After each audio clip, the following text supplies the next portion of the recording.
नमस्कार मित्रों। आज हम शुरू करेंगे फार्माकोलॉजी फर्स्ट की फोर्थ सेमेस्टर की series.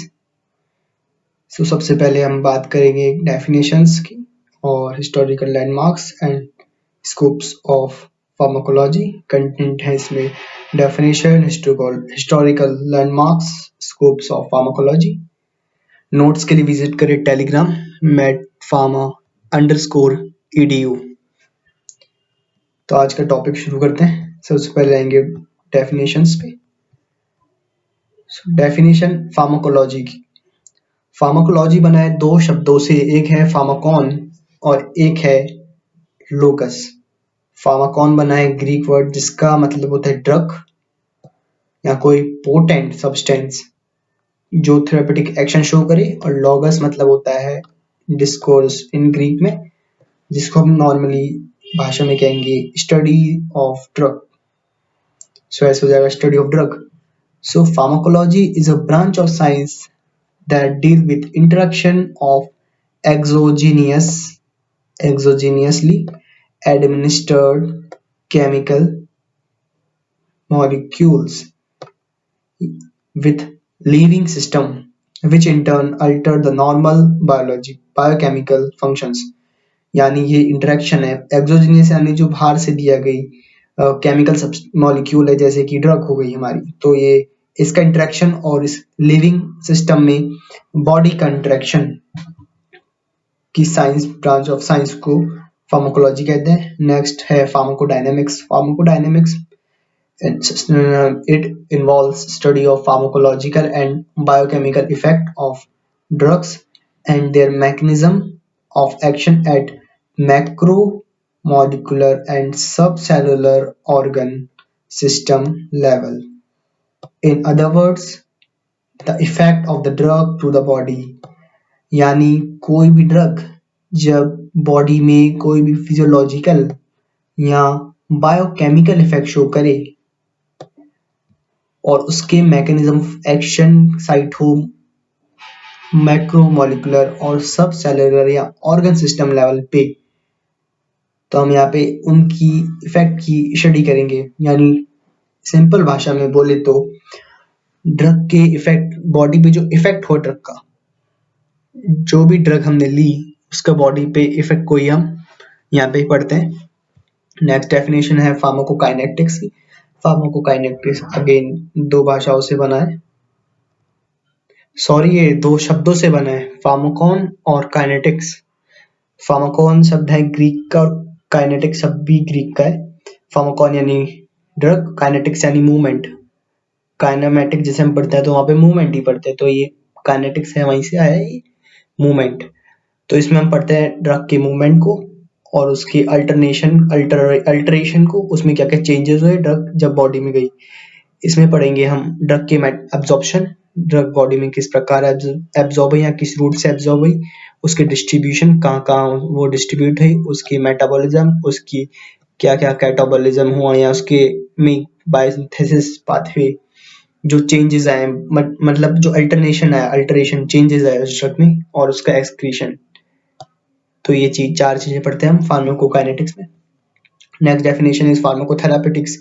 Pharmacotherapeutics is the art and science of healing जो कि डील करे treatment of disease and infectious condition.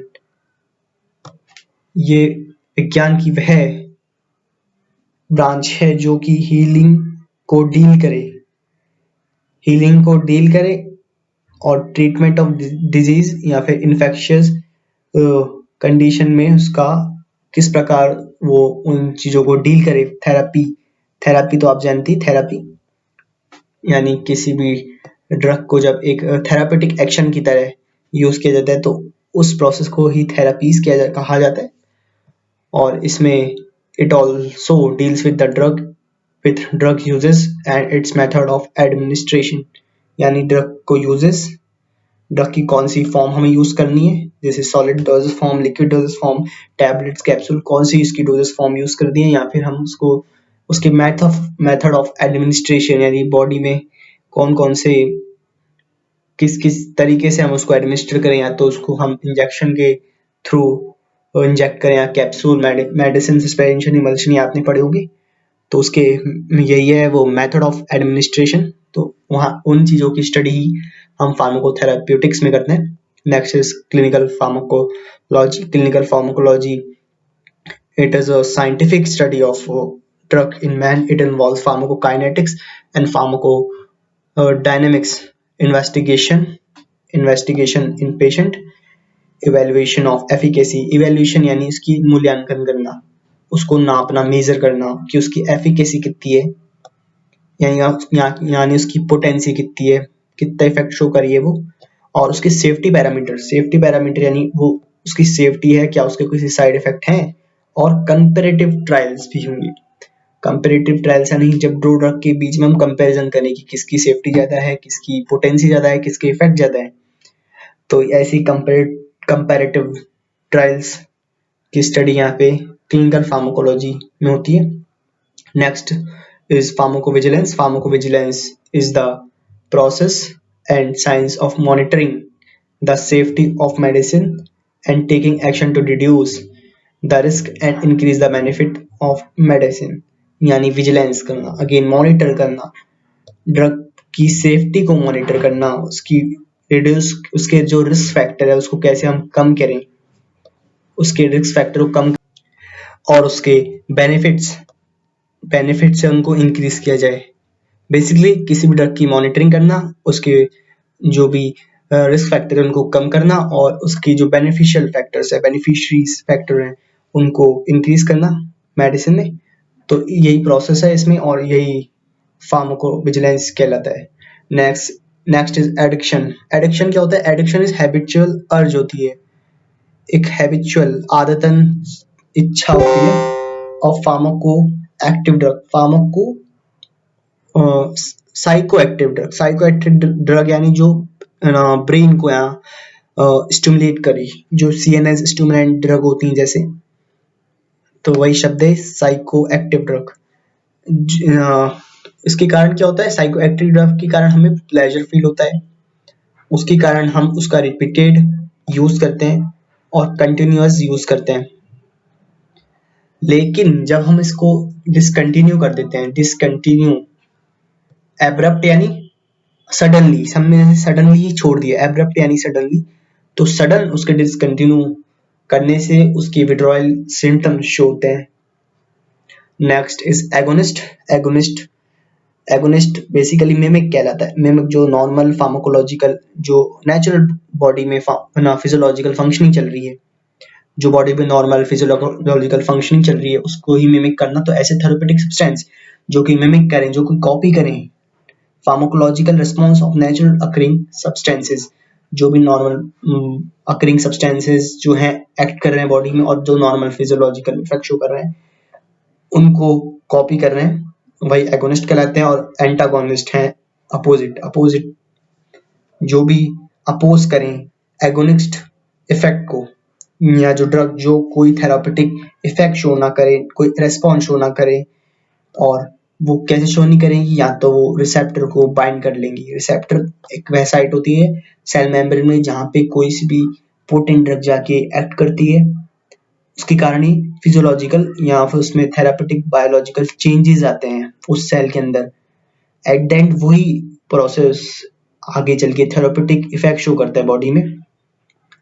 सो वो अगर रिसेप्टर ही हम ब्लॉक कर देंगे या बाइंड कर देंगे, जैसे कि एंटागोनिस्ट बाइंड करके रिसेप्टर से, तो क्या करेगा, वो ब्लॉक हो गया, और ब्लॉक होने से डिक्रीज हो जाएगी एगोनिस्ट की एक्टिविटी। सो जैसी एगोनिस्ट की एक्टिविटी डिक्रीज होगी, सो वो अपोजिट एक्ट करेगा। इसी को हम कहेंगे एंटागोनिस्ट, एंट यानी अपोजिट। अब बात करेंगे हिस्टोरिकल लैंडमार्क्स। सो वैसे पुरानी सभ्यताओं, जो एंशिएंट सिविलाइजेशन थी, उन्होंने जब उन्होंने सर्वप्रथम ड्रग को एक्सट्रैक्ट करना चाहा, तो उन्होंने 3 सोर्स चुने। या तो उन्होंने चुना प्लांट या एनिमल या फिर मिनरल।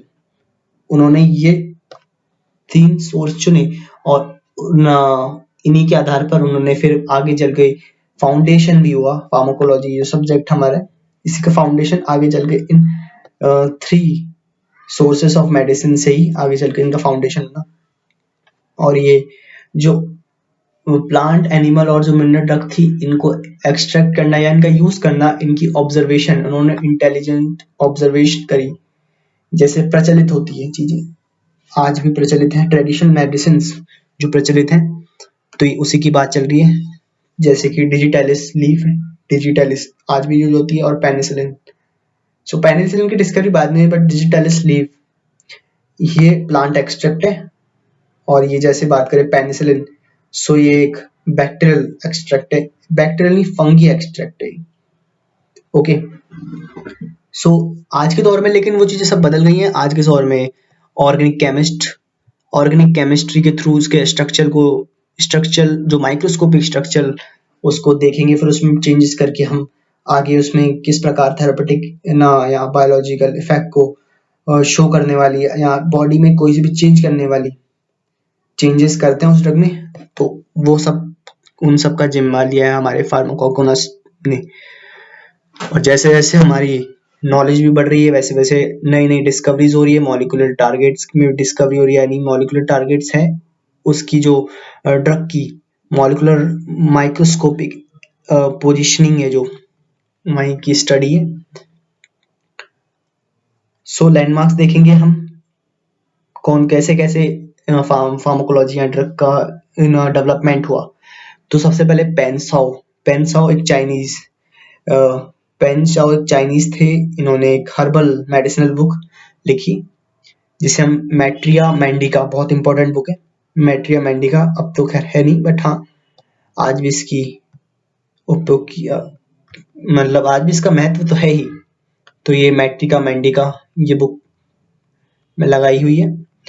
नेक्स्ट इज हिप्पोक्रेटस ये ग्रीक के फिजिशियन थे, इनको हम फादर ऑफ मेडिसिन भी कहते हैं। फार्मको ऑफ मेडिसिन इसलिए कहते हैं क्योंकि इन्होंने जो थ्योरी दी, इन्होंने ये थ्योरी दी कि जो भी डिजीज होती है बॉडी में, उनका मेन रीजन होता है abnormal reactions of body.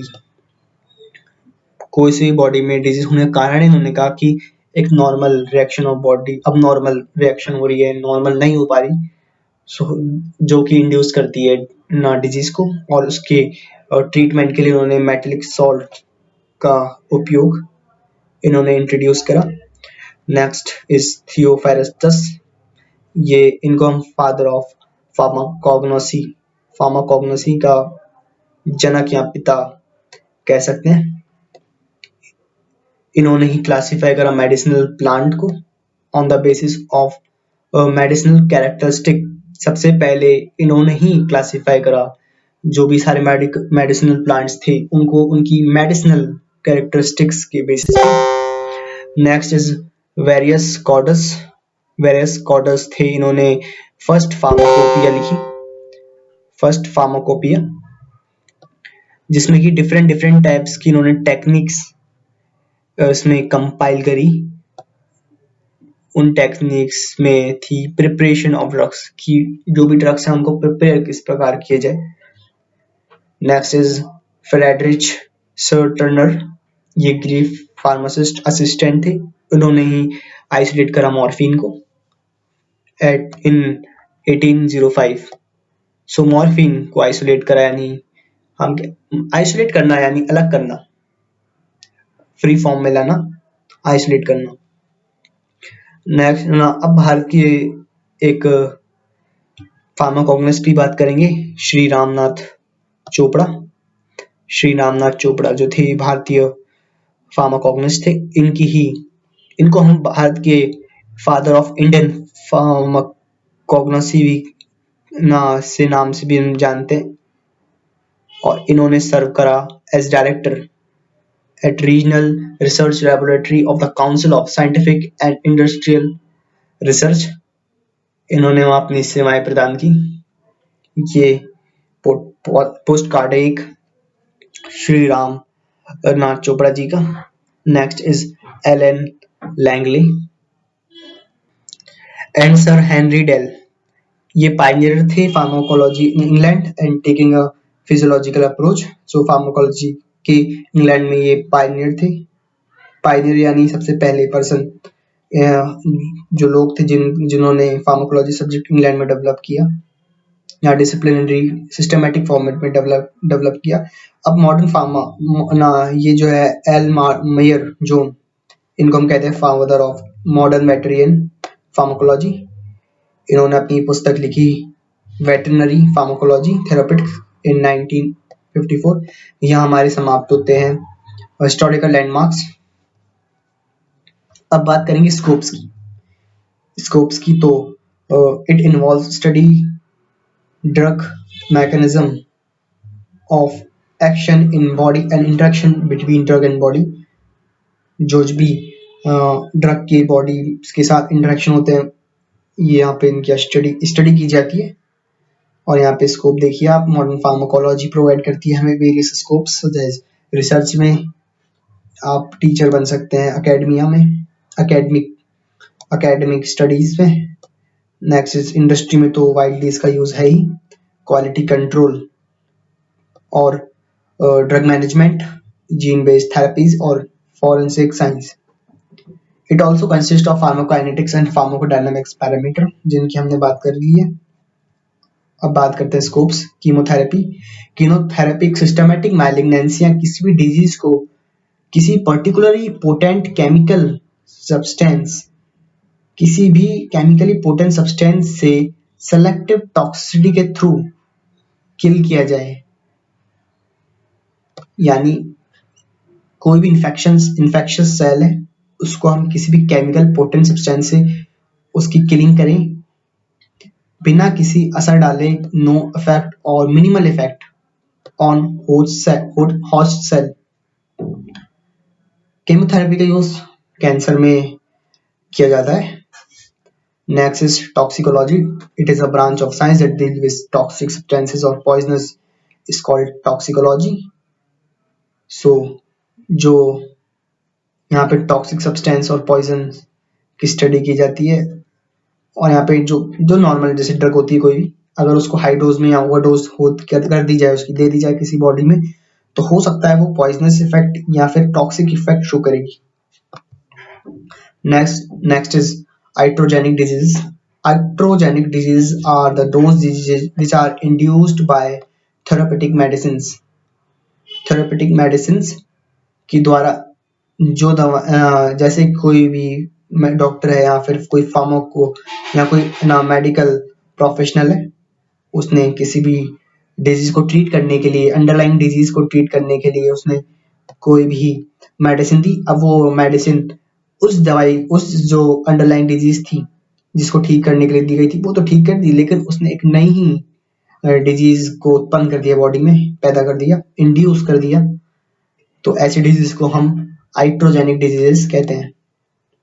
Next, bio availability parameter. Bio availability यानी अवेलेबिलिटी तो आप पता ही है, बायो यानी बॉडी के अंदर भी साइट ऑफ एक्शन, यानी किसी भी ड्रग को जहां उसकी साइट ऑफ एक्शन, जहां पे उसकी रिक्वायरमेंट होती है और वहां पे उसके अमाउंट का प्रेजेंट होना, किस अमाउंट में कोई ड्रग किधर प्रेजेंट है साइट ऑफ एक्शन में